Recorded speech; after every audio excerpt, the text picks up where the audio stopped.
Damos paso a este primer panel. Olvidamos decir muchas cosas al principio. Olvidamos decir que teníamos esto de mantener los teléfonos en mute para no generar interferencia con la traducción simultánea.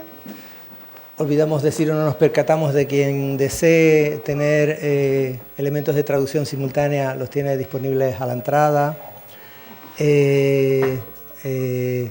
Olvidamos para fundamentalmente los estudiantes que, siendo esto un acto docente académico con un curso de extensión universitaria, hay que cumplir un pequeñito protocolo de firmar al entrar y al salir, nada grave. Que también tenemos disponible para quienes deseen ese crédito un aula virtual con los materiales de las presentaciones y donde se va a hacer el sistema de evaluación de esta iniciativa. Y por último, esto que en esta densa jornada vamos a tratar de cumplir, que es ajustarnos al tiempo y por lo tanto rogar puntualidad. Bueno, agradecer a diversas personas, no lo dije anteriormente, que han venido de distintas islas interesadas por este proceso, personas de distintas administraciones públicas, el director general de Transición Ecológica y Cambio Climático, como antes se decía, señor Montañés, personas de ayuntamientos, asociaciones locales, asociaciones de desarrollo rural, asociaciones de grupos de apoyo a distintos tipos de proyectos, Administración de Medio Ambiente del Cabildo Insular de Tenerife, personas de distintas entidades. Bueno, agradecerles esta colaboración y esta presencia.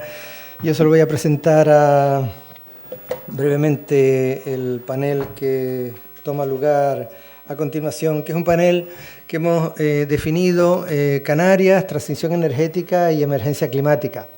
Retos y estrategias de adaptación y mitigación frente al cambio climático, que bueno, que inicialmente planteábamos esto en torno a 3 lineamientos. ¿Cuál sería, digamos, en territorios como las islas, el impacto del cambio climático? ¿Cuáles serían las políticas de mitigación y adaptación que esto precisaría? ¿Cuáles son, digamos, los retos y nuevas soluciones tecnológicas en ese proceso de transición energética que tanto necesita unas islas, como antes señalaba el profesor Benelli, que tienen una dependencia tan importante de los combustibles de origen fósil? Y por último, nos planteamos también como alineamiento elementos de participación ciudadana y de gobernanza climática, así como de abordaje de la pobreza climática. Este panel lo va a moderar el profesor Carmelo León González, gran amigo de esta universidad y fue estudiante de esta universidad desde el año 2002. Es catedrático en la Universidad de Las Palmas de Gran Canaria. Él hizo su máster en Economía Ambiental en la Universidad de Manchester. Estuvo de profesor visitante en la Universidad de Berkeley en Estados Unidos. Es catedrático de Economía Aplicada, especializado en Economía Ambiental. Bueno, una larga y dilatada trayectoria académica en la que ha sido, digamos, autor principal de más de 100 artículos científicos, de 40 proyectos, y señalaría uno que ha sido un proyecto de mucha envergadura dentro de los proyectos Horizonte 2020, en el cual ese proyecto llamado SOCLIMPAT analizaba los impactos del cambio climático desde la perspectiva de escenarios futuros en las islas de los archipiélagos europeos, teniendo, digamos, una relevancia por la participación de más de media docena de países y de más de 20 centros de investigación que él ejerció el papel de investigador principal. Gracias, Carmelo, y bienvenido al panel.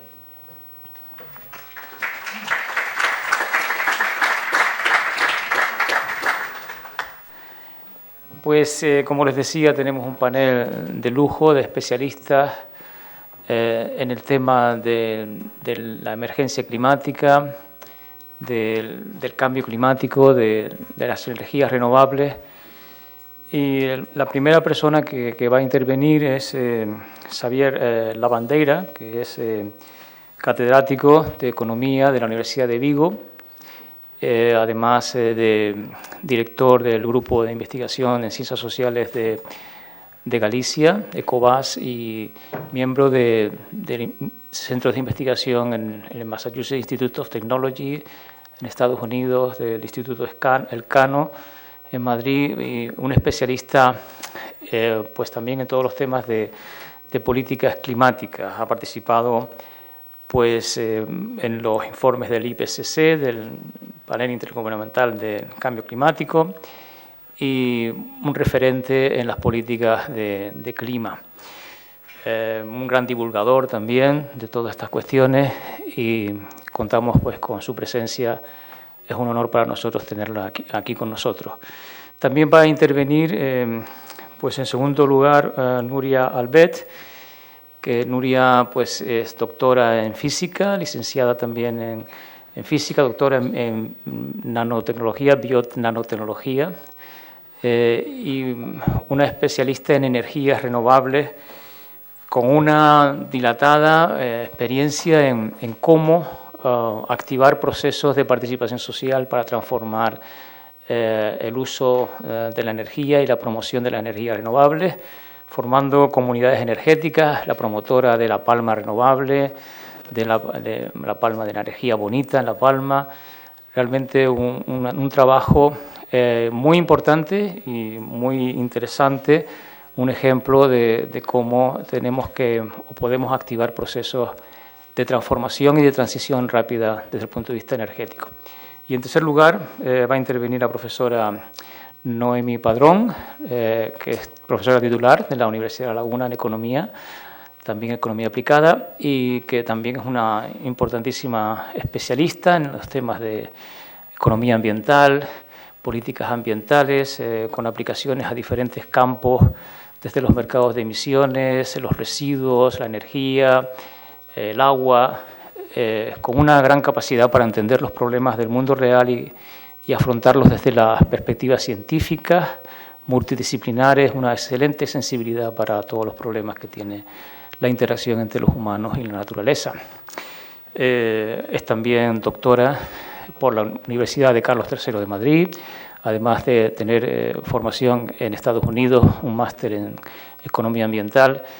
En fin, una persona súper formada que nos va a ilustrar también la cuestión de cómo tenemos estos retos presentes ahora del clima. Esta es una de las patas que vamos a tratar en estas jornadas y esperemos que nos sirva de ilustración. Como decía el doctor Benelli, es una parte de todo este sistema que está interactuando con todas las otras partes del sistema y que realmente pues a veces nos enfocamos demasiado en uno, pero no debemos de perder de vista que todo está interrelacionado y que tenemos que tener en cuenta esa dimensión global y dinámica, ¿no? Entonces, tiene ahora la palabra brevemente cada uno de los ponentes para presentar unos pequeños flashes de su trayectoria y de las cuestiones en torno a este tema, y después entramos a un debate con preguntas puntualizadas para cada uno de ellos y de toda la audiencia.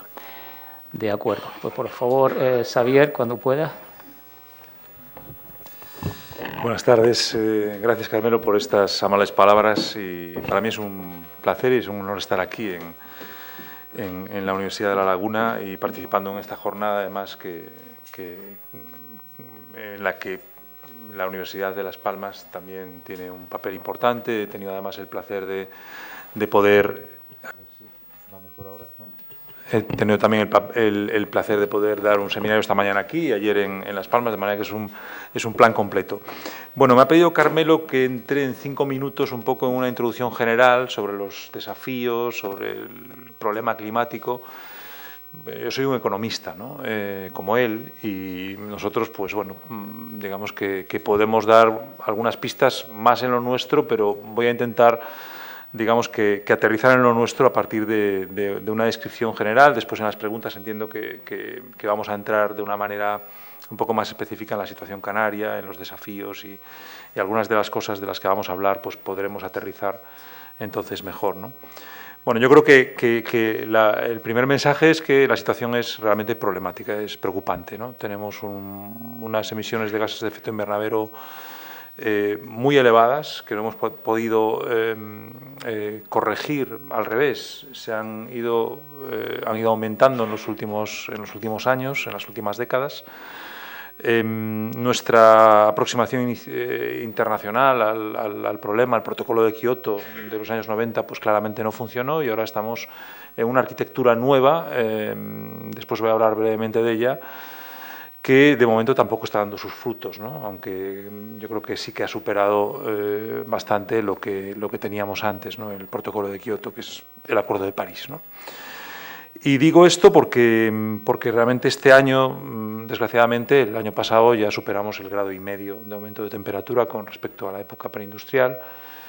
Y esto es el objetivo que marcaba precisamente el Acuerdo de París. Y no solamente es muy preocupante por eso, sino porque puede desencadenar, según los científicos, y seguramente aquí haya presente algún experto mucho mayor en estos temas que yo, puede desencadenar una serie de problemas muy serios, ¿no? En primer lugar, eventos extremos como los que vimos en Valencia no hace demasiado.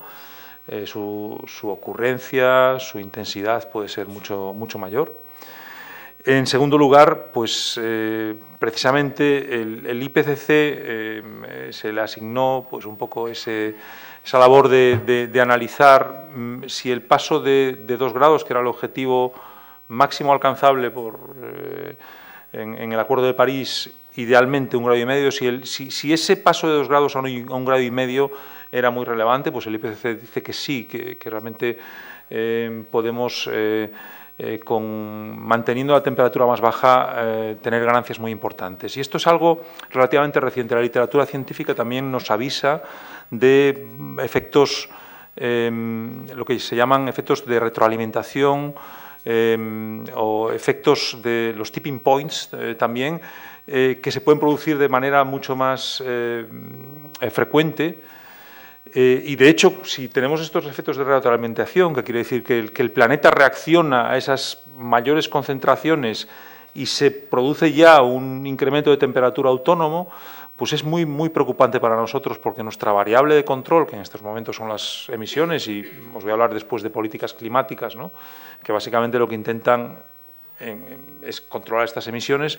Si de repente llega un punto en el que estos efectos de retroalimentación ya rompen ese vínculo entre emisiones y efectos del cambio climático, pues estamos en un problema muy serio, ¿no? Y yo creo que esto es algo que a muchos economistas lo que más nos preocupa a día de hoy, ¿no? Es decir, que estos aumentos de temperatura que ya estamos experimentando, pues nos lleven a algo mucho peor, ¿no? Que no sea simplemente un incremento medio, unas temperaturas más altas. Recordad que estamos hablando de medias, o sea que puede haber puntos muy fuera de lugar, en lugares, por ejemplo, como las Canarias, ¿no?, que a lo mejor en momentos del verano pues pueden experimentar subidas muy considerables con respecto a época preindustrial. Bueno, ante esto, ¿qué podemos hacer? En primer lugar, adaptarnos, ¿no? Y yo creo que aquí hay un papel muy importante para las políticas públicas. Las políticas públicas tienen que tener esa parte de adaptación. También tiene que haber un papel de los individuos, de las empresas, de los agentes económicos, una adaptación autónoma. Va a ser muy relevante, y sobre todo si vamos perdiendo nuestra capacidad de actuación en el otro ámbito, que es la mitigación. La mitigación, o sea, cuando hablamos de políticas climáticas, seguramente a todos nos viene a la cabeza la mitigación, que es la reducción de emisiones, lo que decía antes, ¿no? La adaptación es otra cosa.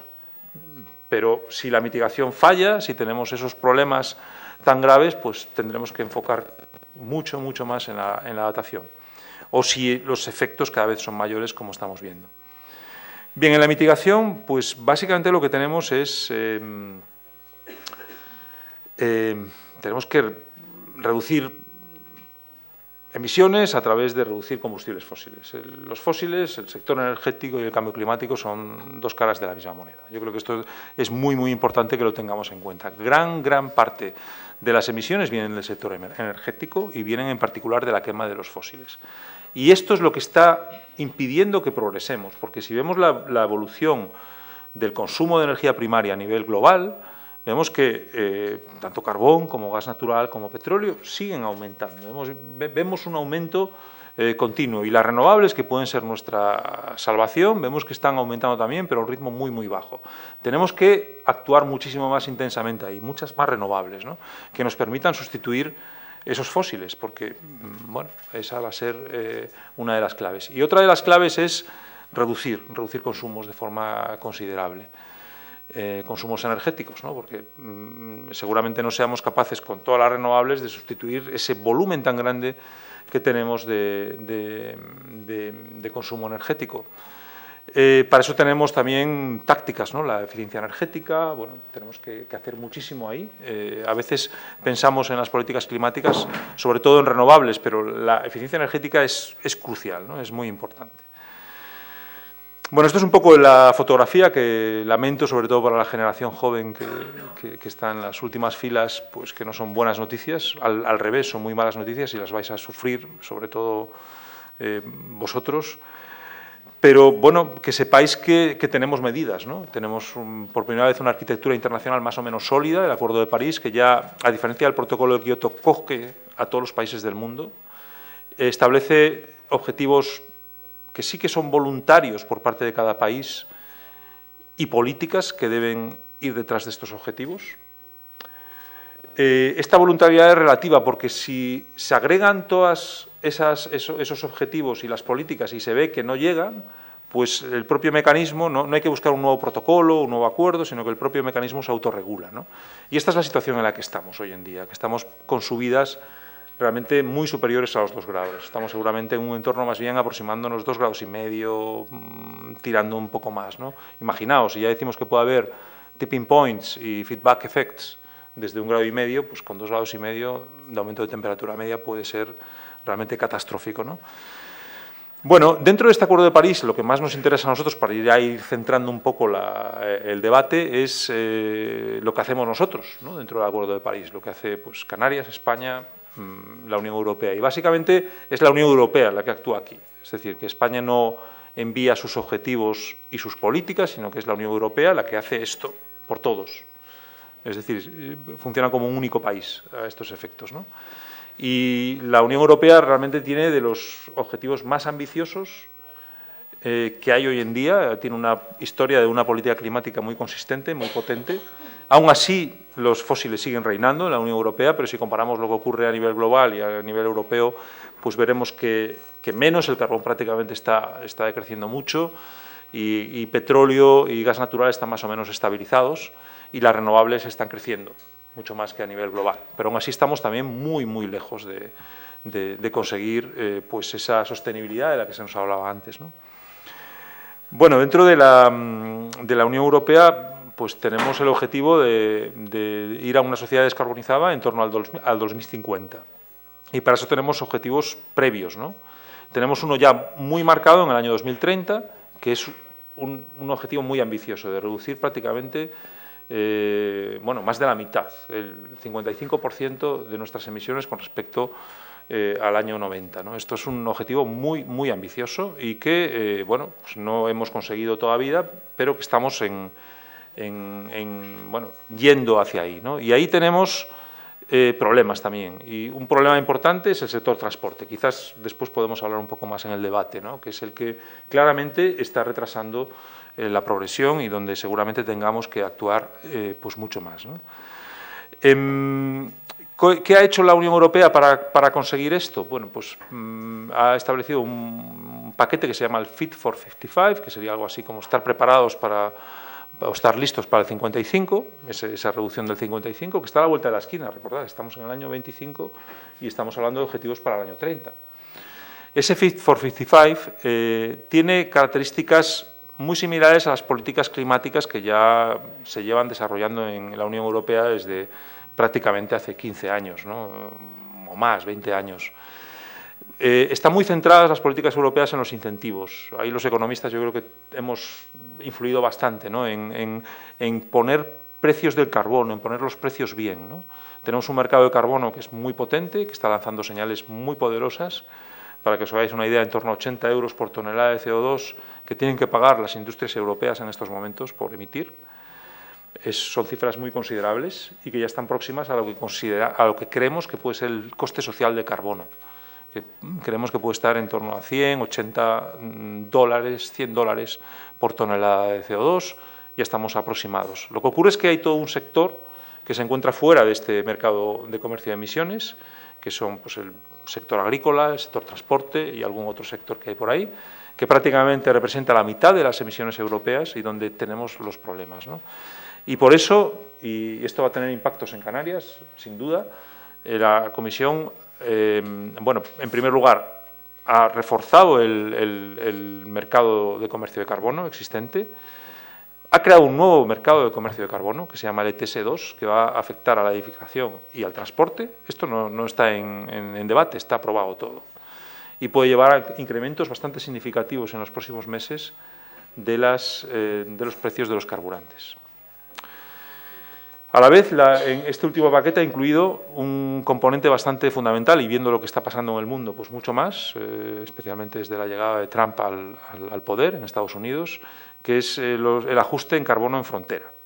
Se llama CBAM.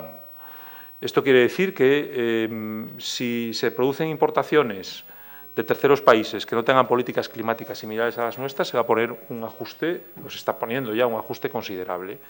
No solamente digamos que para poner bien nuestras políticas climáticas, porque no tendría sentido que hagamos mucho aquí y que después tengamos productos de fuera que vienen sin ningún tipo de regulación, sino sobre todo para incentivar a esos terceros países, llamémosle China, que por cierto tiene también un mercado de comercio de emisiones de carbono bastante potente, India, etcétera, los propios Estados Unidos hoy en día, pues para incentivarlos a que introduzcan medidas similares o paguen ese ajuste en carbono. Porque claro, no podemos tener 80 euros por tonelada de CO2 a la vez que un productor en Marruecos tiene 0, ¿no?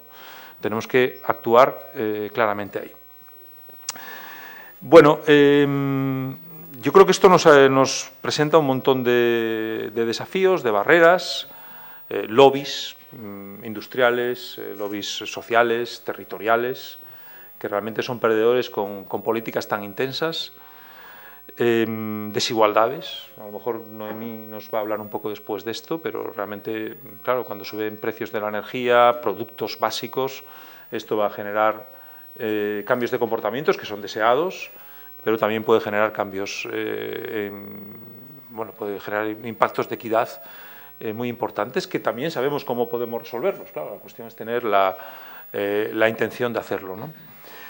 Y desde luego tenemos unos desafíos también muy importantes a nivel global, ¿no? Ya lo avanzaba un poco antes, ¿no? Con esta nueva situación geopolítica tan compleja que desde luego afecta de lleno a nuestras políticas climáticas y energéticas, ¿no? Y yo creo que podemos ver retrocesos hoy en día en el Parlamento Europeo, en las instituciones europeas, en la propia Comisión, pues tenemos un ambiente pues mucho menos favorable a políticas tan intensas en este ámbito como el que tuvimos hasta hace poco, con la Comisión anterior, con el Consejo anterior y con el Parlamento anterior. Aún así, seguimos teniendo pues unas mayorías a favor de este tipo de actuaciones.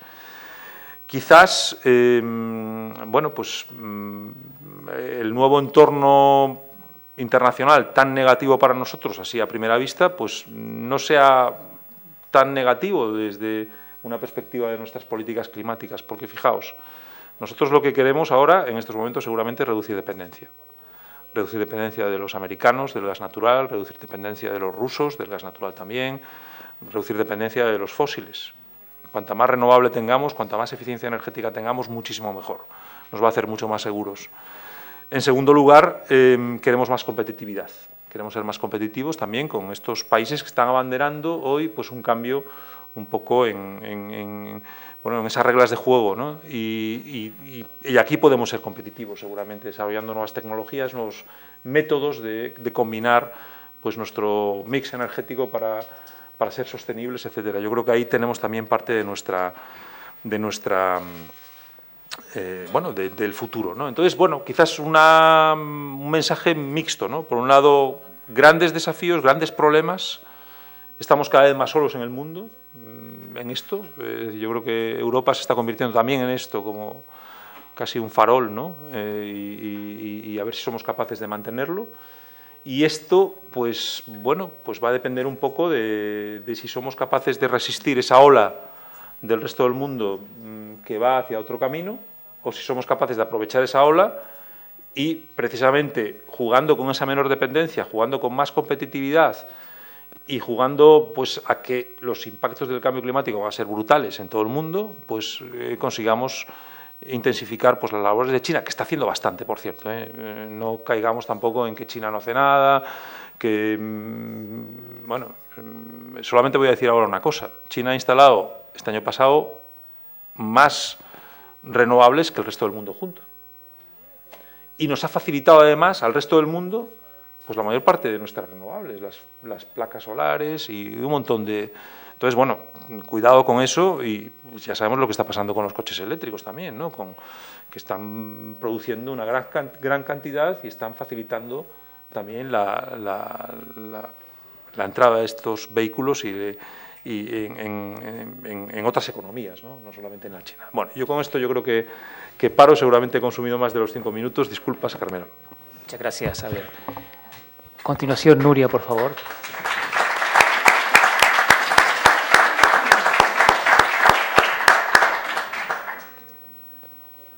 Hola, sí, se escucha. Bueno, primero agradecer a todas las instituciones y a los organizadores de este evento. Creo que esos eventos son importantes, ¿no?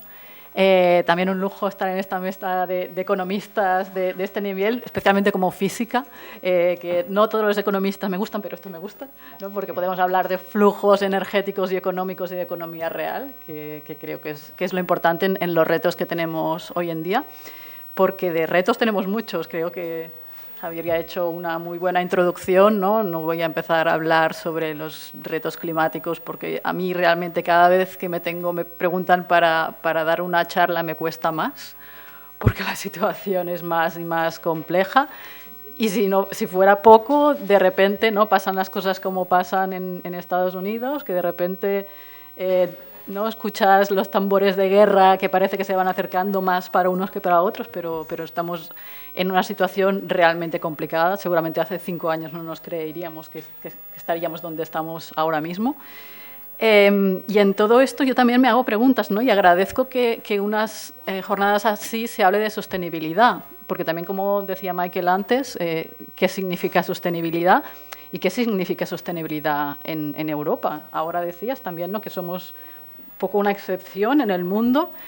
Y últimamente me estoy preguntando qué significa sostenibilidad para Europa en el sentido de, no tengo tan claro que sea la sostenibilidad, como nos hablaba Michael, ¿no? de un sistema económico que respete los límites planetarios, o una sostenibilidad que tiene también mucho que ver con seguridad y que tiene que ver con geopolítica en un territorio que no tenemos petróleo, ¿no? Entonces, ahí también es interesante hacernos esta reflexión, porque en momentos como eso puede que lo perdamos todo por agarrarnos a la seguridad y la geopolítica sin pensar en la sostenibilidad real de no pasarnos de los límites planetarios, ¿no? Entonces, a mí me parece importante eso, la aceleración que está ocurriendo ahora mismo, el drill, baby drill del Trump, ¿no?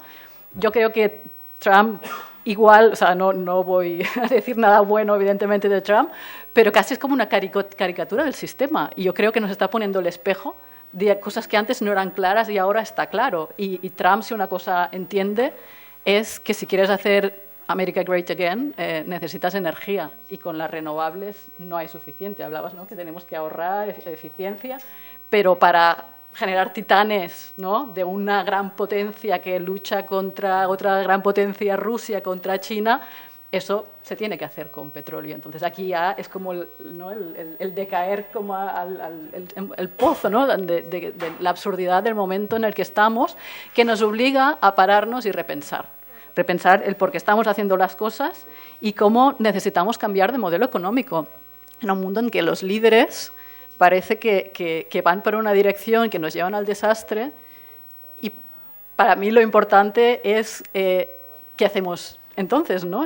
Con unos líderes que nos llevan en una dirección que nos lleva a extinciones masivas, un cambio climático desbocado. ¿Qué papel puede tener aquí la ciudadanía? ¿Qué papel puede tener todo quien pueda aportar por un beneficio, pensando en el beneficio común y no unos intereses privados como parece que tienen muchos líderes, ¿no? Y aquí es cuando podemos empezar a trabajar desde, para mí lo que es más importante, que la base de la economía, que al final es la energía, ¿no? Eso, quien es propietario de la energía puede decidir muchas cosas. O sea, al final la gobernanza en la base es quien pueda tener la capacidad de generar la energía y cambiar la economía. Y para eso, desde hace tiempo, y ahora empiezo a hablar también empezaré a decir que estamos haciendo en La Palma, es imprescindible que la energía esté en manos de las personas, de las empresas, de las administraciones locales que realmente creen en este cambio hacia la sostenibilidad. De lo contrario, pueden pasar cosas. Justo esta semana estaba escuchando, ¿no?, ahora que Europa va, no sé si a facilitar o forzar que se abre la minería en Europa, ¿no?, porque al final la transición energética requiere minerales y eso se tiene que sacar de algún sitio. Pues el norte de Suecia, donde hay los samis, ¿no?, indígenas, es un territorio que hay muchos minerales y decían, salían en la tele, ¿no?, diciendo, vaya, pues ahora no queremos y nos van a forzar, quizá dentro hasta nuestros países. No habíamos perdido el colonialismo, estaba aquí, pasa que estaba un poco dormido igual, ¿no? Entonces, todas estas cosas, si nos preguntamos el por qué y el para qué queremos hacer las cosas, vamos a caer en problemas cada vez más, ¿no? Los fascismos están incrementando y tienen razones, ¿no?, por las maneras como estamos haciendo las cosas, por no parar y repensar. En todo esto tenemos problemas de desigualdades. En La Palma, por ejemplo, hace unos años hicimos un estudio de pobreza energética.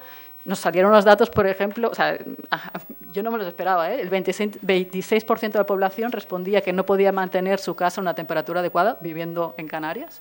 Esto es una mezcla, ¿no? Son problemas complejos, una mezcla entre pobreza, ¿no?, falta de ingresos de la población, pero además muy mala calidad en las viviendas, ¿no?, que al final son agujeros que calientas y se te va. Entonces tenemos que hacer muchos planes que estén alineados a hacer todos los cambios que tenemos que hacer y no ayuda cosas como que las soluciones que tenemos a esos no dejan de ser parches. El bono social, aparte que tiene mucho que mejorar, el año pasado salió un estudio de Oxfam que nos decía que solamente 2 de cada 10 personas que potencialmente podrían acceder al bono social no están, o sea, solamente 2 acceden, 2 de cada 10. Es decir, que la mayoría de gente que tiene necesidades económicas y puede acceder al bono social no accede. Y que prácticamente 1/3 de la gente que accede al bono social son personas no vulnerables, es decir, familias numerosas que acceden por otras razones, ¿no? Entonces, si no hemos parado a pensar el porqué y lo que estamos dando solución son parches que no lo hemos pensado bien, no es raro que tenemos que cambiarlo todo, ¿no? Y aquí, desde la ciudadanía, un poco en La Palma, desde nuestro pequeño rincón, que a mí también me encanta, ¿no? Esto que a veces que las cosas ocurren donde no se esperan, ¿no? En una isla que mucha gente dice que no pasa nada, yo creo que en los márgenes muchas veces es donde pasan las cosas interesantes. Pues hace ya ahora unos 10 años que desde Movimiento Ciudadano, la plataforma por un modelo energético, se estuvo trabajando por un consenso y se firmó el manifiesto de Electrón. Bueno, todas las administraciones locales, el Cabildo se firmó, los partidos políticos todos de la isla, en la que decía que queremos una isla 100% renovable, pero no solamente eso, sino que queremos, lo que decía antes, ¿no?, que la gobernanza sea de la gente de la isla. O sea, la gobernanza que sea en la propiedad y la decisión de las renovables sean de la gente de la isla. Y como activistas no solamente lo pedimos, sino que empezamos a trabajar. Con el Cabildo pusieron dinero, el Cabildo de La Palma, ahí nació La Palma Renovable y llevamos ya 6 años trabajando. Muchas cosas, después igual hablo más de los detalles de las cosas que estamos trabajando en pobreza energética, una mesa insular de pobreza energética coordinando todos los actores. Y una de las cosas que hemos iniciado desde hace más de 3 años es la comunidad energética, también pensando, me ha gustado mucho Michael, ¿no?, eso de pensar cómo cambiar un sistema cuando estás dentro del sistema. Y un poco como entiendo yo la comunidad energética, es una cooperativa sin ánimo de lucro y es una cooperativa que, aunque evidentemente está en el sistema, tiene unas reglas de juego que podrían continuar funcionando en un mundo realmente sostenible, o sea, sin pasarnos de los límites planetarios, porque, entre otras cosas, para mí, el elemento que sea sin ánimo de lucro lo que significa es que lo que estamos consiguiendo, esto no significa que no generamos beneficios, realmente, y estamos creciendo y ahora mismo tenemos ya 8 instalaciones de autoconsumo colectivo en toda la isla, más de 600 kilovatios. Estamos planificando muchas cosas que después también puedo hablar un poco más el detalle. más de 200, estamos llevando 250 personas socias que nos dicen que somos la cooperativa de consumo más grande de Canarias, seguramente. Y con eso, el ser sin ánimo de lucro lo que significa es que los objetivos, o sea, lo que estamos trabajando es por ese manifiesto del electrón que estábamos diciendo. Es decir, todo el dinero que estamos consiguiendo va a ese objetivo. Y además, desde un punto de vista de redistribución de la riqueza, no tenemos proyectos para integrar a las personas más vulnerables económicamente. Es decir, que no nos queríamos esperar a hacer las cosas, sino que estamos haciendo muchas cosas, estamos equivocándonos muchas veces, pero estamos aprendiendo en el camino y estamos generando... yo ya no hablo de soluciones, porque en este embolado en el que estamos es muy complicado, pero sí respuestas a los retos y sobre todo la parte de generar comunidad, generar espacios de confianza en que las personas se empoderen y se sienten con capacidad de ser parte del cambio. Y creo que lo dejo aquí, después ya vamos al detalle. Muchas gracias.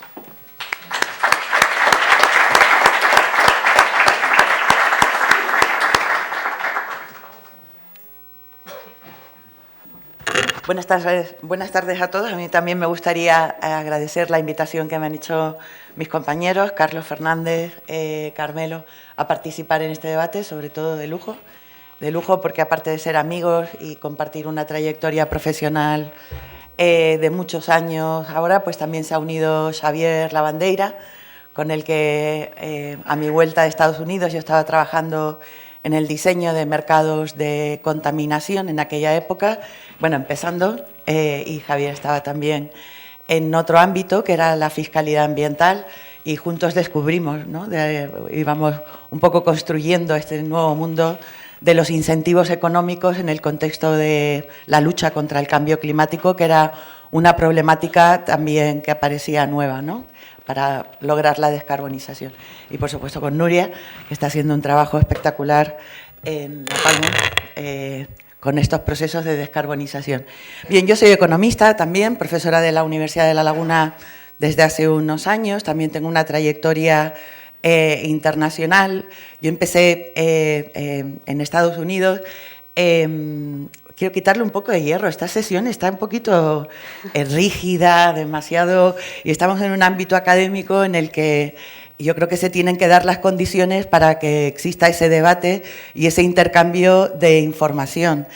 Pues yo llegué a Madison, Wisconsin, donde hacía mucho frío, de aquí desde Canarias, y yo quería sobre todo trabajar con unos investigadores que estaban allí trabajando sobre los mercados de agua en Estados Unidos. En realidad, la gestión del agua en Canarias era un ámbito muy singular a nivel internacional y quería, digamos, arropar todo eso que estaba ocurriendo aquí en Canarias con ese conocimiento de economía institucional que ya tenían en Estados Unidos, ¿no? Y de repente, trabajando con los mercados de agua, digo, ay, pero descubrí que entre Madison y Milwaukee pues había unas dos empresas papeleras, o sea, que fabricaban papel de la pulpa de los árboles, y en ese proceso emitían unos efluentes al río o al lago, mejor dicho, nada contaminantes, pero demandaban oxígeno y deterioraban la calidad del río, y el Estado les había puesto una regulación que limitaba la cantidad de DBOs o BODs que podían generar. Las dos estaban muy cercanas. O sea, que les puso un estándar, un límite de emisión a cada una. Las dos empresas eran distintas, una era moderna, con una tecnología menos contaminante, la otra era más contaminante o más antigua, con otro tipo de tecnología. Y entonces lo que hicieron las dos empresas fue llegar a un acuerdo para, digamos, intercambiarse o compartir esos derechos que les había otorgado la regulación. Esa fue casi la primera experiencia que se tiene en el mundo con los mercados de contaminación. En vez de establecer estándares rígidos a las empresas para que reduzcan la contaminación o se descarbonicen, pues puedes darles estándares que se conviertan en permisos que pueden comercializar entre ellas y, por lo tanto, bueno, pues lograr los objetivos ambientales, sobre todo a un menor coste de lo que hubiera sido alternativamente. Este tipo de instrumentos básicamente son equivalentes a la imposición ambiental, pero su prosperidad o la prosperidad de los derechos de emisión ha sido principalmente por una cuestión política, ¿no?, que es que, efectivamente, como contaba Javier esta mañana también, la creación de impuestos en Europa requiere un consenso de todos los países, mientras que los permisos de emisión se podían lograr implantar una política con permisos de emisión, se podría lograr con una mayoría simple en la Unión Europea. Y esa es la historia de los mercados de emisión, o del mercado de emisión específicamente en el ámbito de la descarbonización, que nos estaba contando Xavier, que no solo es en Europa, sino que también funciona a nivel internacional. Luego hay mercados regionales, mercados nacionales como el de China, etcétera, ¿no? Bueno, yo quería, en verdad yo no voy a hablar de los mercados de emisión, yo lo que quería era, aparte de romper el hielo, pues contaros algunos de los resultados y algunas de las reflexiones que hemos incluido en un trabajo reciente en colaboración con mi compañero Carmelo León para el Gobierno de Canarias en relación con el proceso de transición hacia una sociedad más descarbonizada, más resiliente y sobre todo también más sostenible, ¿no? Básicamente estoy hablando del marco normativo que se aprobó entre el año 2022 y 2023, la Ley de Cambio Climático y la Estrategia Canaria de Acción Climática, que lo que hace es adquirir unos compromisos muy acelerados de descarbonización de la economía canaria. Digamos que Canarias es actualmente una de las regiones de Europa con el menor nivel de penetración de renovables, con el menor nivel de producción de renovables, a pesar de que Canarias en los años 70, en los años 80, ya era una región líder en tecnología de renovables, tanto en eólica como en fotovoltaica, que sus institutos de investigación eran líderes en el mundo en el conocimiento y en el desarrollo de estas tecnologías, pues por distintos motivos nos hemos ido quedando atrás y llevamos décadas de planificación, lo que podríamos decir fracasada, o sea que se ponen objetivos, se establecen mecanismos, pero luego no llegamos. A pesar de todo ello, esta legislación adelanta en 10 años los objetivos que debe alcanzar la Unión Europea aquí en Canarias, o sea que si Europa debe alcanzar un nivel de descarbonización elevado en el 2050, pues Canarias lo acelera al 2040, no la descarbonización completa, pero sí una neutralidad, descarbonizar y compensar las emisiones que no se puedan reducir. El problema de toda esta planificación energética, no es el momento, o esta sesión no es el momento de contaros toda la planificación, pero sí va a ser el objeto de mi reflexión, es que ignora muchas barreras importantes que se vienen dando desde hace décadas en Canarias, que están muy integradas, muy entrelazadas en el actual modelo económico. Hay gente que no le gusta la palabra modelo económico, podríamos hablar economía canaria, sistema económico de Canarias. En el fondo, lo que estoy describiendo es que la estructura de incentivos actualmente en Canarias, de incentivos económicos, que son los que llevan a los agentes a tomar decisiones. ¿Qué coche me compro? Si me compro ropa o no me la compro, si, pues yo qué sé, si monto esta empresa o invierto en este tipo de empresa o no invierto. O sea, a todos los niveles los incentivos económicos van determinando el rumbo de nuestra por supuesto, de nuestro desarrollo económico, pero también del nivel de carbono que tiene nuestra economía o de su huella. Básicamente, toda esta planificación, además, subestima las palancas que serían necesarias para realizar esa transición que debemos de hacer en 10, 20, 30, 40 años de forma efectiva y, sobre todo, justa. Es decir, cuando se habla de justicia en el ámbito de la transición climática o de la transición energética, de lo que se habla es de no dejar a nadie atrás, ¿vale? Porque efectivamente podría ser muy fácil que el 10% de la población tuviera coche eléctrico y el resto no tuviera coche. Ya que bien, hala, hemos solucionado el problema, ¿no?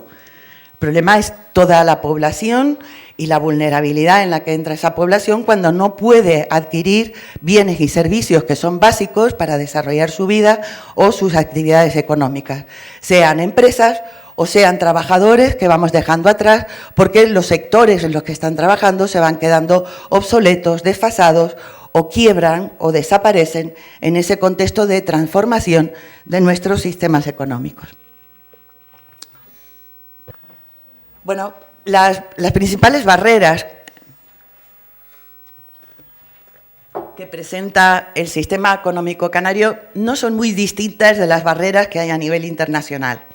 A nivel internacional hay subsidios al carbón, hay subsidios al consumo de combustibles, hay todo tipo de ayudas. Por ejemplo, la Unión Europea tiene una ayuda, la PAC, ¿no? Las ayudas agrarias en el marco. O sea que Canarias tiene un conjunto de ayudas, pues por ejemplo, para el sector agrícola, pues se llama el marco POSEI, que lo que trata es de compensar los sobrecostes de la insularidad y de la singularidad de un territorio, no solo como Canarias, sino también de otras regiones en Centroamérica, ¿no? Canarias tiene también un régimen de autoabastecimiento que facilita o abarata el coste de provisionarnos de todo aquello que no producimos aquí. Eso está muy bien, porque de alguna forma lo que van a ir haciendo estas ayudas es como poniéndolos al mismo nivel que los de afuera, ¿no? Los de península o los de Europa, ¿no? Que viven en un territorio continental, que tienen unas economías de escala brutales, pero nosotros estamos aquí chiquititos, no solo en territorio insular, sino doblemente fragmentado y alejado del continente. Además, recibimos aproximadamente anualmente 1.000 millones de euros de ayudas para la importación de combustible o la producción de electricidad basada en el fuel, que sirve además para desalar en cantidades importantes. Casi el 50% ya del agua en Canarias es de origen desalado. Por supuesto, depende de las islas, ¿verdad? Aquí cada isla va a tener un modelo o un sistema económico más singular, pero además le añadimos ayudas para que los residentes canarios puedan trasladarse a península a costes, digamos, similares a los que se pueden trasladar nuestros conciudadanos en Madrid o en Valencia o en Galicia. Y además, para atraer, digamos, la inversión de las empresas, pues tenemos un montón de ayudas. Yo he puesto ahí el IVA reducido, que en realidad debería decir el IGIC, pero básicamente una imposición indirecta y unos beneficios fiscales, zona franca de Tenerife, zona franca de Canarias, la RIC. O sea, hemos construido, y esto es un modelo de éxito, hemos construido un montón de ayudas o un esquema de soporte, de dopaje de la economía canaria para situarnos en la misma línea de salida que los territorios continentales que tienen que realizar este mismo recorrido de descarbonización. Y ahora decimos a Canarias, no, mira, conviértete en un laboratorio, ahora no hagas lo que está haciendo Madrid, no hagas lo que está haciendo Bruselas y no hagas lo que está haciendo Barcelona.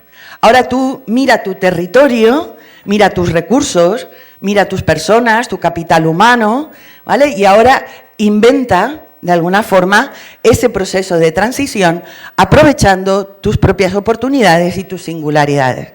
Pues básicamente lo que significa esto, y es lo que estaba diciendo Javier, es que el modelo económico no permite acelerar ni transitar de una manera razonable porque está externalizando más que otras economías europeas los costes sociales y ambientales de las actividades o de la explotación de recursos, ignora los límites ecosistémicos de nuestro territorio, pues no es lo mismo la península que Canarias, que los vertidos de aguas residuales en un territorio pequeño, en el que 1.000 habitantes son suficientes para degradar ecológicamente una playa. No me hacen falta 5.000 ni 50.000, como ocurre en la península. Aquí con 1.000, efectivamente, ya estamos generando impactos de carácter irreversible en nuestro territorio, y tenemos que revertirlos, ¿no? Y, por supuesto, esta dependencia del exterior, tanto por las importaciones como las exportaciones agrícolas y turísticas, ¿vale? Lo que está haciendo el sistema es, de alguna forma, conectarnos más con el exterior y, por supuesto, aumentando la vulnerabilidad. Por simplificar, porque si no esto se hace un poquito largo, básicamente lo que va a ocurrir es que tenemos subvenciones al transporte aéreo, subvenciones sobre los combustibles locales, pero ahora va a venir Europa y va a poner un impuesto adicional o una tasa adicional sobre los combustibles y además de descuento de residentes que recibimos los canarios, pues vamos a tener que pagar por los permisos de emisión del sistema de transporte aéreo. O sea, básicamente esto es una paradoja, es una contradicción, ¿de acuerdo? No podemos pensar que el modelo va a dar un giro, ¿vale? Por un lado, dopándole y por otro lado, es como darle un tranquilizante y al mismo tiempo un excitante, ¿no? Pues básicamente nos vamos a volver locos. ¿Qué es lo que realmente sale de las encuestas que realizamos a stakeholders en el proceso de transición justa de Canarias? O sea, los agentes sociales representativos, lo que revelan al fin y al cabo es que el proceso de transición tiene muchas probabilidades de fracasar, no tiene los mecanismos adecuados para fracasar y sobre todo está generando una confrontación social y política importante que dificulta que se acepten esas políticas de transición y de sostenibilidad. Básicamente, si seguimos por este camino de subvenciones por un lado y por otro lado imposiciones o mercados de contaminación o mercados para la descarbonización, lo que vamos a hacer es incrementar los niveles de vulnerabilidad de la población local. Básicamente es como desnudar, digamos, ese sistema social de éxito que hemos creado de apoyo a los más vulnerables y, por otro lado, alimentar a los grandes monopolios o a las estructuras de poder económico que siguen existiendo en las islas, si no somos capaces, básicamente, de hacer una cosa muy sencilla, que es empezar a evaluar las políticas públicas que tenemos. Pues, por ejemplo, voy a llevar una cosa a tierra y acabo, hoy que está Ángel aquí. Pues, por ejemplo, en el ámbito de los residuos, resulta que todo el régimen de subvención de importaciones lo que hace es subvencionar que tengamos una cadena de suministro global. O sea, aquí en Canarias llega de Singapur. Vamos, es que mañana me levanto y necesito un microchip de no sé qué y en 2 días puedo tener el microchip aquí en mi casa. Sea lo que sea, en un territorio alejado, insular, fragmentado, en el que hasta hace poquito compraban el colmado de la esquina con mi madre o en el Molino Gofio, que no había nada más. O sea, de repente nuestro sistema ha implosionado con esa cadena de suministro. Va a llegar al microchip y luego, ¿qué hago? Pues lo tiro a la basura. Bueno, lo trato de reciclar.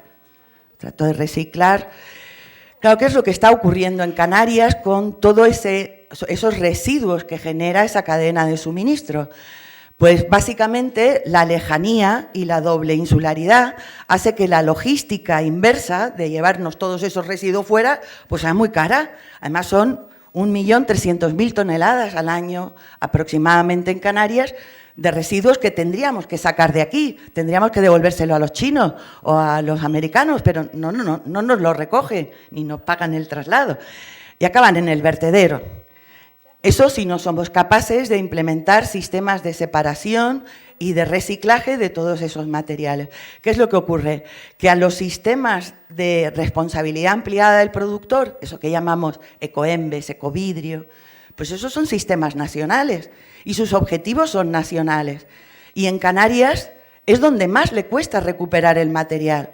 Interés ninguno. Han empezado, quizás por presiones políticas, muy recientemente a realizar esas labores que ya estaban haciendo en otros territorios peninsulares de manera muy intensa.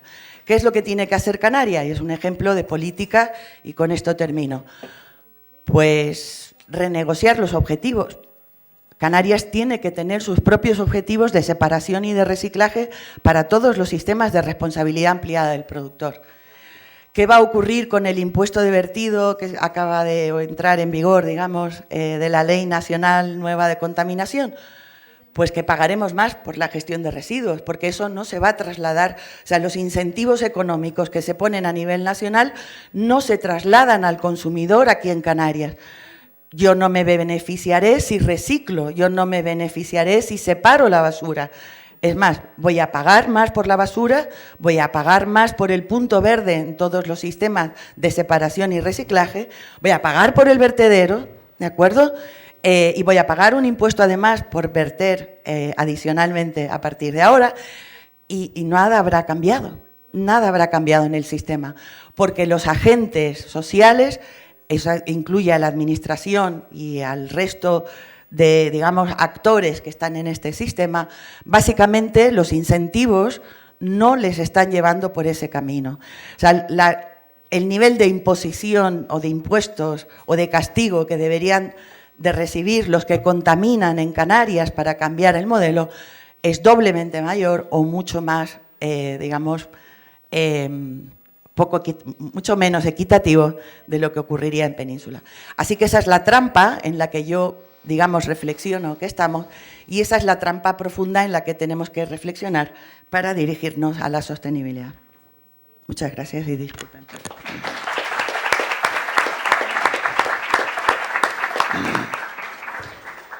Muchas gracias, Noemí. Bueno, ahora pasamos a un debate abierto en el que podríamos formular preguntas a la mesa. Creo que el tema pues, se ha centrado bastante bien por las tres intervenciones. La especificidad de Canarias, ¿no? La situación que tiene Canarias en el contexto internacional, el reto de la política global, de la Unión Europea, los problemas de cambios de comportamiento, cómo avanzar hacia adelante, cómo acelerar esta transición y las cuestiones, pues ya un poco las ha apuntado Noemí, ¿no? Cómo cambiar los incentivos que en estos momentos pues parece ser que no son los adecuados para que se acelere la transición. Somos una región, un país, como podamos llamarlo, ¿no? Canarias. ¿Qué especificidad tenemos, qué dificultad tenemos, ¿no? Para poder transitar con mayor aceleración? ¿Cómo podemos innovar? ¿Cómo podemos cambiar las perspectivas de organización de nuestro sistema de energía, de producción de energía, como ha ejemplificado Nuria, con un modelo más centrado en los cambios de comportamiento a nivel individual y apropiándose de esa provisión de un recurso necesario para el funcionamiento de la economía, como ha destacado Nuria, que tradicionalmente está controlado por grupos de poder económico. Entonces, todo este cambio estructural y estas dificultades que tiene Canarias, ¿no? Yo creo, no sé si la mesa podría hacer alguna reflexión en la línea de la que ha iniciado Noemí, ¿no? Por ejemplo, Xavier, en el contexto de la Unión Europea, somos una región favorecida por esa distancia desde el punto de vista de los incentivos económicos, pero ya ha destacado Noemí que todo ese favor nos viene en contra porque realmente no facilita el proceso de descarbonización, ¿no? Entonces, ¿cómo podríamos acelerar el proceso desde una región ultraperiférica? ¿Hay alguna receta, algún mecanismo de incentivos que puedan manejar de política para que esto se produzca, se desarticule? ¿Verdad que es difícil encontrar los instrumentos adecuados, sobre todo cuando los objetivos son múltiples? Necesitamos también múltiples instrumentos, ¿no? O mecanismos de política, pero ¿se puede hacer alguna reflexión en este contexto, Xavier? Bueno, no, a ver, en primer lugar no soy un experto yo en regiones ultraperiféricas o en regiones insulares, ¿no? Pero quizás yo me quedo mucho con esta historia que contaba Noemí, ¿no? Estamos tomando tranquilizantes y excitantes, ¿no? Yo creo que esto no tiene sentido, ¿no? Es decir, tenemos que tener claras cuáles son nuestros objetivos y bueno, y políticas más o menos consistentes con esos objetivos, ¿no? Y lógicamente aquí hay un componente distributivo muy relevante, ¿no? Los costes son más altos, bueno, pues hay una situación particular y esto hay que tenerlo en cuenta, ¿no? Pero yo quizás lo que haría sería intentar, efectivamente, utilizar todo nuestro instrumental para mantener, en la medida de lo posible, estos incentivos a la descarbonización, a economías más sostenibles, protegiendo, bueno, pues a hogares, a sectores económicos y demás, ¿no? Sabiendo que la situación, bueno, pues es compleja aquí, ¿no? Porque no solamente esto que comentabas, ¿no? Pues aquí hay también dificultad para aprovechar muchas economías de escala, ¿no? Que a lo mejor en otros lugares puede hacerse. Hay una competencia clara por el terreno, hay, bueno, unas condiciones peculiares que hacen todo más difícil todavía, ¿no? Pero bueno, yo quizás intentaría un poco hacer como hicimos nosotros en el libro blanco, que antes no hablamos, yo creo que lo mencionaste brevemente en la introducción, ¿no? Hicimos pues un libro blanco que nos encargó el Gobierno español hace pocos años sobre reforma fiscal y yo llevé un poco la parte de fiscalidad ambiental, ¿no? Y ahí pues un poco también había un debate de este tipo, ¿no? ¿Cómo conseguimos introducir medidas que lleven al cambio sin perjudicar pues, a los más vulnerables, a sectores, pues yo creo que la clave es tener claro lo que queremos conseguir, tener instrumentos que nos lleven a eso y después por detrás intentar compensar o intentar hacer medidas pues más sociales, ¿no? Si intentas hacer todo a la vez es un lío, entonces acabas eso, excitando y tranquilizando, ¿no? Y al final pues acaba siendo un churro, ¿no? Quizás yo, una cosa que sí que me gustaría a lo mejor comentar y un poco en el mismo, en el sentido también que se comentó antes aquí es, bueno, por ambas, ¿no? Canarias como laboratorio, ¿no? Canarias como un territorio de pruebas, yo lo interpretaría en sentido positivo, no en negativo, ¿no? Y claro, hay mucha gente ahora que dice, bueno, es que Europa ya no puede hacer más, ¿no? Ya somos pocos, emitimos poco, están los chinos por ahí emitiendo un montón, los americanos van por libre, lo mejor es bajar los brazos, ¿no? Es un poco, seguramente lo escucharéis por ahí, ¿no? A amigos, a colegas, a familiares, ¿no? Bueno, estamos sobreregulados y yo creo que el mensaje no es ese, el mensaje es tenemos que seguir haciendo, no solamente por lo que decía antes, ¿no? Y lo que se comentaba de menos dependencia, más innovación, más competitividad, sino también porque nuestro interés es dotar al mundo de tecnologías más baratas, o sea, avanzar en la medida de lo posible a desarrollar tecnologías mejores que después podamos exportar. Al final, pues el cambio climático es un problema global, ¿no? Donde realmente, aunque nosotros podamos hacer poco, si realmente logramos que los indios, la gente en Sudamérica, que adopten muy rápido tecnologías y técnicas que desarrollamos aquí, pues por ejemplo, si esta experiencia de La Palma se puede escalar y aplicar en otros lugares, estamos haciendo muchísimo, ¿no? Muchísimo por resolver el problema a nivel global. Y nuestra política climática es igual, es decir, por ejemplo, el mercado de carbono ha conseguido mucho en Europa, pero yo creo que ha sido un sistema que hemos mejorado tanto, que hemos aprendido tanto a la hora de su diseño y aplicación, que, por ejemplo, los chinos pues nos lo han copiado, pero está bien que lo copien. Es decir, que no es de estas cosas malas de que nos copien los chinos, ¿no? Nos han copiado el sistema y está funcionando y tenemos un mercado nacional de carbono, ¿no? Pues ojalá que nos copien muchos más. Quiero decir, que esta es nuestra esperanza también, ¿no? De dotar al mundo de este tipo de tecnologías, de políticas, de experiencias que puedan mejorar. Y yo creo que aquí Canarias pues puede jugar un papel muy relevante, ¿no? Porque hay cosas que tú aquí puedes hacer que a lo mejor en otros lugares no es posible testar, ¿no? Bien porque no se dan esas condiciones que en ocasiones son negativas, como veíamos por algunas cosas, o bueno, pues porque no puedes, es decir, pues tienes a lo mejor unos lobbies, no tienes una comunidad que desarrolla esto, pero una vez que aquí lo haces y funciona, pues efectivamente se puede exportar, ¿no? Yo creo que eso también es algo que está muy bien para el debate, ¿no? Y para no bajar los brazos.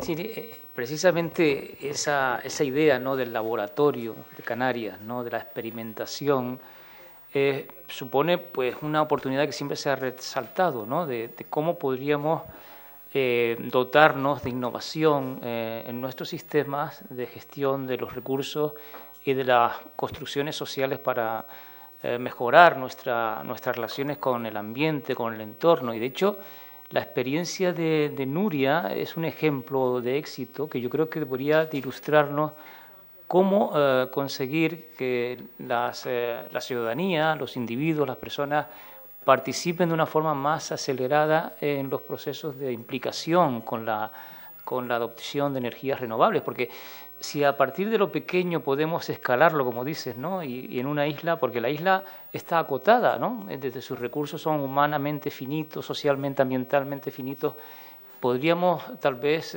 construir una escala a la dimensión de una gestión pues de energía, como tú estás demostrando, ¿no? ¿Cuáles han sido los factores de éxito? Porque sabemos que has luchado muchísimo para conseguir lo que has conseguido.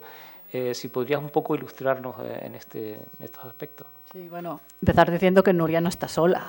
Nuria está en una comunidad con mucha otra gente y que nos estamos pasando muy bien, con muchos retos.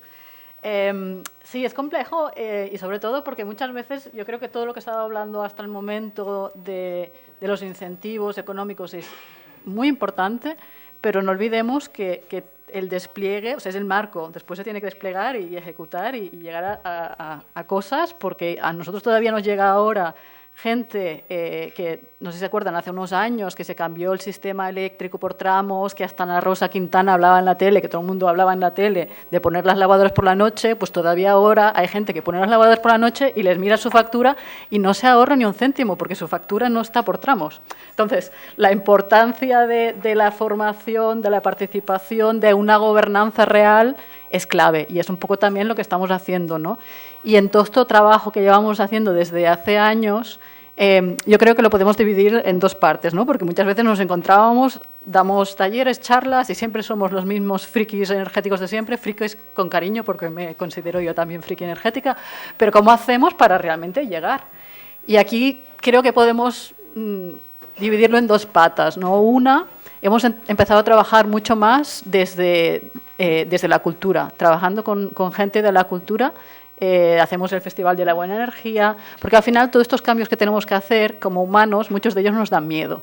Y hay todas estas emociones que tenemos ahí que si no las tratamos de otras maneras nos quedamos colapsados y no hacemos nada. Entonces tenemos que pensar de una forma integral cómo pasamos todos los duelos, ¿no?, del momento en el que estamos. Es que es muy duro el momento en el que estamos, ¿no? Cómo lo aceptamos, cómo lo procesamos y cómo salimos del otro lado empoderados y con ganas de hacer y cambiar cosas. Entonces, toda esta pata de trabajar desde la cultura.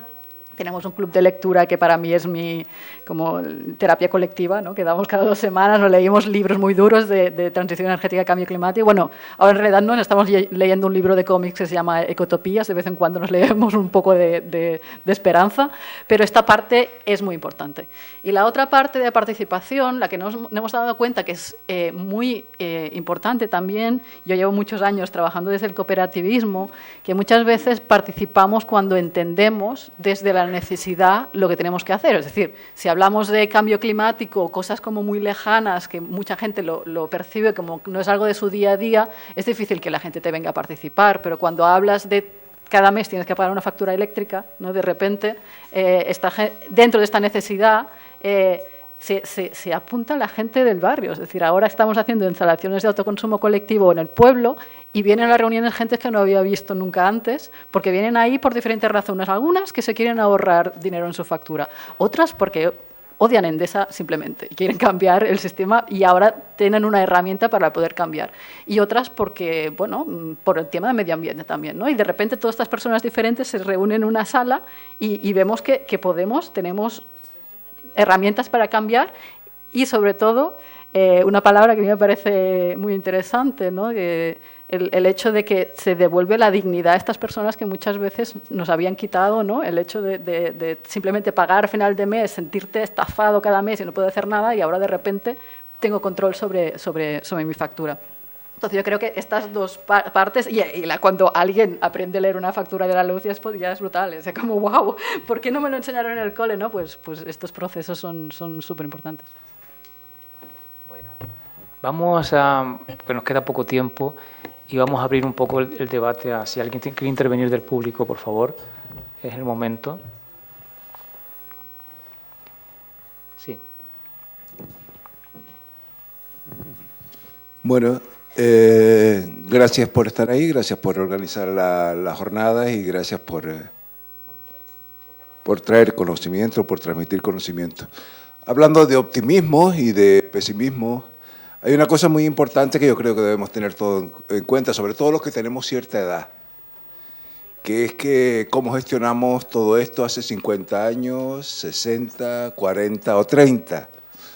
No quiero decir que nosotros tengamos una proyección maravillosa cada década que pase en relación a la anterior, pero sí hemos mejorado y hemos mejorado muchísimo.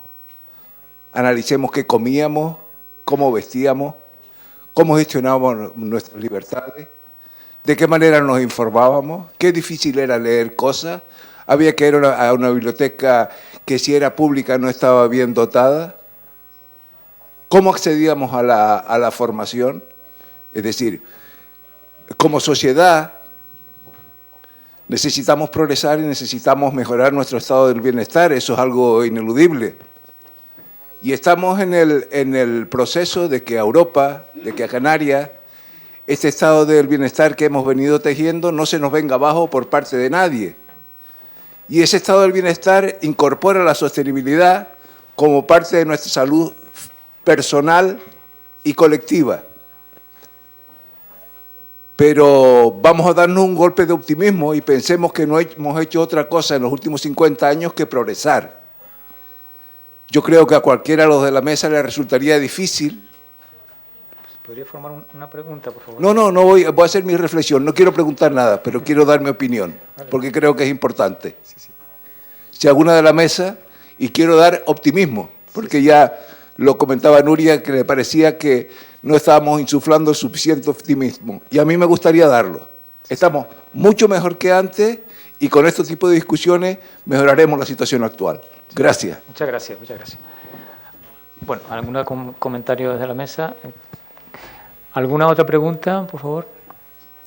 Sí. Sí, a nivel económico, yo también soy economista, bueno, muchas gracias por el debate. Hay un proceso que tiene la economía actual que mezcla, ¿no? que están imbricados, que son, tenemos una economía muy financiarizada y muy concentrada. Y esos monopolios, oligopolios, en muchos sectores, determinan todas las decisiones que se toman. Yo no sé, cuando hablamos de cambio de modelo, sino, ahora que se habla de rearme, si el rearme no tiene que ir por el lado de lo público y por el lado también de lo público comunitario, que también se está hablando mucho de lo público-privado, pero creo que debe ir por lo público-comunitario. Lo público-privado está bien ensayado en China, ¿no? Si lo vemos así. Es decir, que creo que estos temas de financiarización y concentración se analizan poco, se habla poco de ellos, se meten poco en la ecuación de todo esto del cambio climático y del cambio de modelo. Sí. Vamos a ver, Nuria está presentando iniciativas de energía comunitaria. En el fondo, las energías renovables lo que han traído es una amenaza al sistema en el sentido de que yo me puedo autoabastecer, o sea, no necesito efectivamente toda una red, toda una utility, una gran empresa multinacional que tiene sede en la Quinta Chimbamba y tiene miles de SEOs y de GEOs y para proporcionar un servicio que hoy se está transformando efectivamente, ¿no? Esa energía. Entonces, claro, por eso es muy importante pensar en este proceso de transición como un proceso de cambio. Aquí no hablamos de optimismo, de pesimismo. Efectivamente, hay noticias de corto plazo que pueden ser más optimistas y pesimistas. Lo que queremos es mantener los sistemas de bienestar que hemos logrado a largo plazo. Y efectivamente lo que estamos mirando es que de la manera que hemos hecho no es sostenible, o sea que no podemos mantenerlo. En realidad la sostenibilidad es un término muy económico, o sea, no nos podemos permitir el nivelazo que tenemos. O sea, no nos podemos permitir el disfrute de bienes y servicios que tenemos porque estamos generando un coste social y medioambiental que viene a corto plazo, porque se lo estamos mandando a otras regiones o a otros colectivos de personas que están sufriendo por nosotros disfrutar de ese bienestar. O bien a las generaciones futuras, ¿vale? Le estamos trasladando una factura que se está acelerando, que nos está llegando ya. Y entonces es necesario evaluar los pilares, los principales mecanismos, los incentivos del sistema en el que estamos para poder redireccionarlo, no solo reduciendo esos impactos ambientales, sino además integrando cuanta más población posible. Y esos son los debates que estamos teniendo, por eso esto es tan etéreo. Yo desde que empezó a hablar Michael, todo tantas dimensiones, la espiritualidad, ¿dónde están los objetivos? O sea, estamos transformando un poco también cuáles son los objetivos, ¿a qué llamamos bienestar? A tener un coche, una moto, una casa, pues a lo mejor tenemos que redefinir los estándares de bienestar, tenemos que redefinir los estándares de salud, hablar más de prevención, hablar más, porque el sistema de salud actual o el sistema de atención sanitaria actual es insostenible, no en Estados Unidos, que tampoco, aquí que tenemos un sistema social que integra y universaliza a toda la población, es insostenible. Entonces tenemos que hacer un esfuerzo por identificar dónde están las palancas y los mecanismos, el sistema de formación, cómo tenemos que cambiar la universidad. Esta universidad está desfasada, pero no esta. Princeton, Harvard, Berkeley, en todo el mundo, todas las universidades están sufriendo crisis en términos de qué formación tienen que dar o qué formación necesitan los jóvenes hoy para poder, acoplarnos a ese proceso de transformación.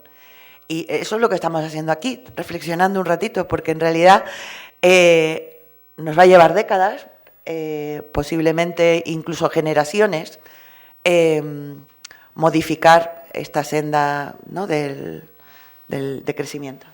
Sé que rápido, ¿se puede contestar con un ejemplo muy concreto? Te lo si podías continuar, porque tenemos una pregunta en streaming que es muy operativa, muy práctica, es un poco la sensibilidad de la calle, que nos pregunta cuál sería el marco legal que enfrenta la sociedad y el individuo para poder consumir o producir su propia energía, que quiere disponer de infraestructura para el autoconsumo. Un poco en la línea. ¿Cuál es el marco legal? Sí. Bueno, no sé si es muy concreto. Sí, es el que hay. O sea, al final nos permite hacer todo lo que podemos hacer, nos gustaría más. No se puede entrar en el detalle de que ahora mismo, por ejemplo, el autoconsumo colectivo son 2 kilómetros, antes eran 500 metros, van mejorando. Pero sí, lo que creo que es importante es que hay veces que, de hecho, a nivel europeo, España no está tan mal en cuanto a legislación energética, o sea, no estamos de los peores en cuanto a autoconsumo colectivo, por ejemplo, es bastante referente, pero lo que tenemos problemático a veces es no la normativa en sí, sino la aplicación de la normativa, que muchas veces no se está aplicando bien y tenemos que cambiar no sé si decirle como los latigazos que damos a quien no están cumpliendo. Has hablado del oligopolio y creo que puedo dar un ejemplo también en cuanto a positivo, o ¿no?, que antes se hablaba de lo positivo, de que nos está pasando ahora mismo, y es que ahora mismo llevamos un año para conectar una instalación de autoconsumo colectivo, que en principio esto tendría que ser fácil, más de un año por muchos elementos, ¿no? Y de repente llevamos el momento que ya el último paso en teoría y que quedamos ahí trabados. Por suerte, lo de lo público comunitario y lo comunitario cada vez es más grande. Hay una cooperativa a nivel estatal que se llama Somenergía. Vamos a Somenergía, en pocos días nos activa los autoconsumos colectivos de los socios que tenemos. Eso nos ayuda a que el resto se puedan activar. Llevamos un mes peleando para que Endesa active la gente que está en esa comercializadora, hay gente que se ha cansado de esperar, se ha cambiado su energía, entonces, bueno, no se aplica la ley muchas veces, que es el problema, pero tenemos soluciones, cada vez lo comunitario es más grande, entonces o se espabilan o lo vamos a cambiar. Muy bien, muchas gracias a todo el panel.